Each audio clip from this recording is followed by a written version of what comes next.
With respect to this... No?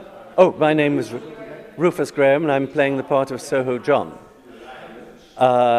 My feeling about the referendum in my native land, and as I say, brought up, my mother was a Scottish doctor, my father was an English doctor, and the only question in their mind was whether I was going to study at Edinburgh or whether I was going to study at Oxford.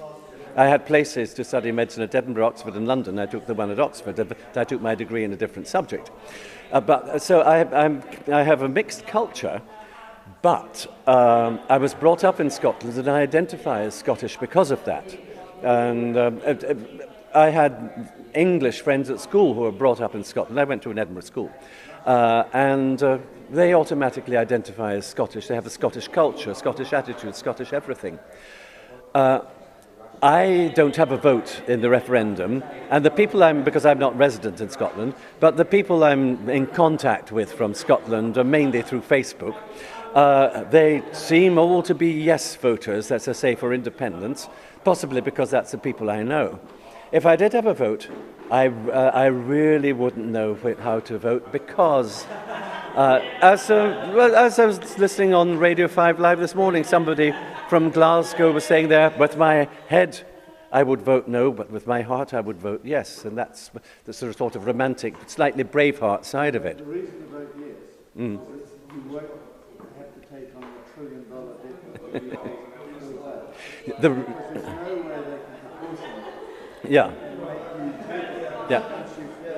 That's a very good reason, and the other really good reason is that Scotland is a natural social democratic country, and England is a natural, if you like, Christian democratic country, or worse, or a UKIP country, somewhere between the two.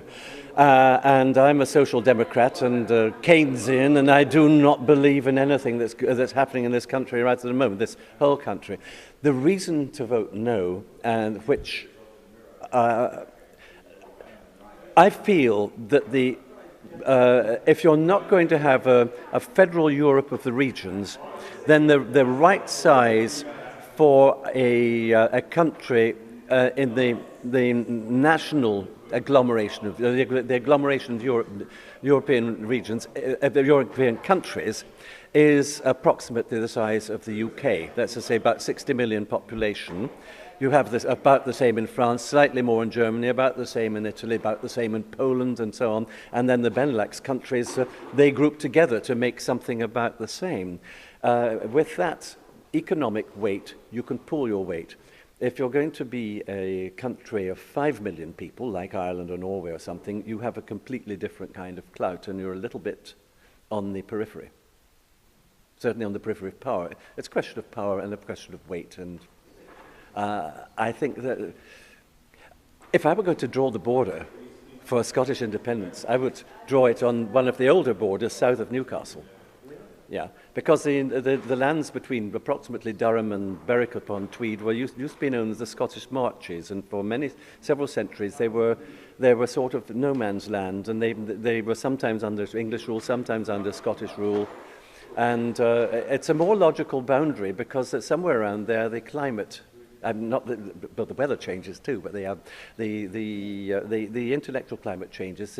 It's effectively the area where the language is Anglo-Norse rather than Anglo-Saxon. Yeah. And once, if independence came and you changed the government a few times, would it be possible for your government to nationalise all the private land? By saying to the landowners, we're going to tax your rate of your land on its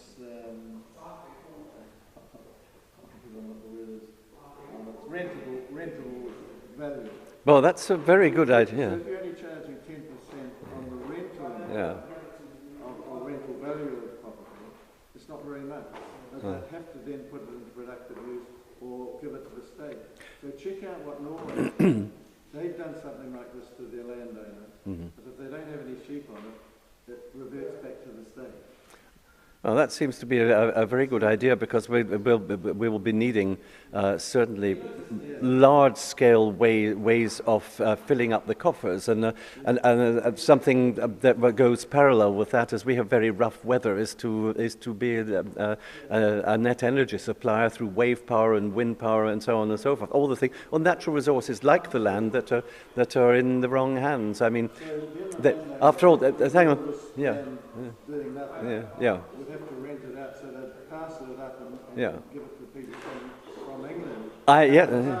Yes. Well, I mean, we export our education to England, after all. I don't know what the Scottish. The rest of Europe. Yes. Yeah. Lots of Europeans would love to come to Scotland. Well, lots of people. Yeah, Edinburgh is a European city. It's full of continentals, and of course it's full of English at the universities. There are several now. I don't know what. Yeah. Basic income guarantee. So we've all got.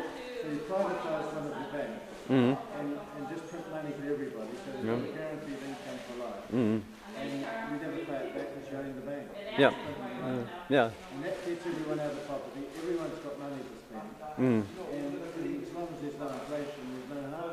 Yes. Well, I'm not an economist. I haven't looked into this, and I have no idea what the Scottish government or the putative partners. Yeah. There are possibilities, and you never know. You can punch above your weight. I mean, there's quite a lot of hope there.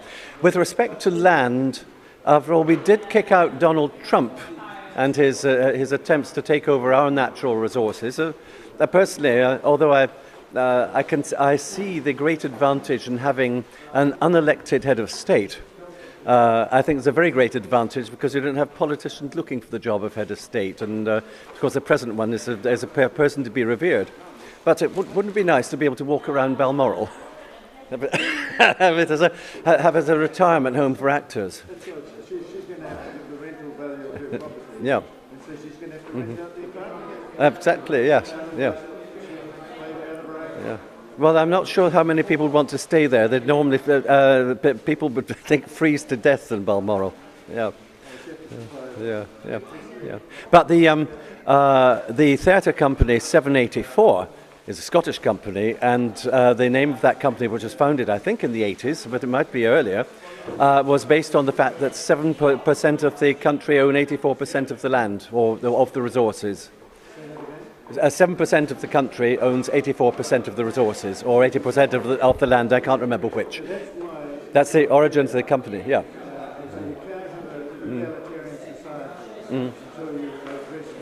You can't have an egalitarian society until you have a socialist economy. I don't mean a necessary communist economy, but something which is not free market capitalism. And Scotland doesn't like free market capitalism. If everyone's got a basic guaranteed income, like that you're working on, you don't decide whether they work for the historical class. And if no one's prepared to work for them, it's like that. I personally believe in the citizen's income. Yeah, that's what I'm talking about. Yeah. Citizens' income. I absolutely believe in the citizen's income. I do not see any reason. Yeah.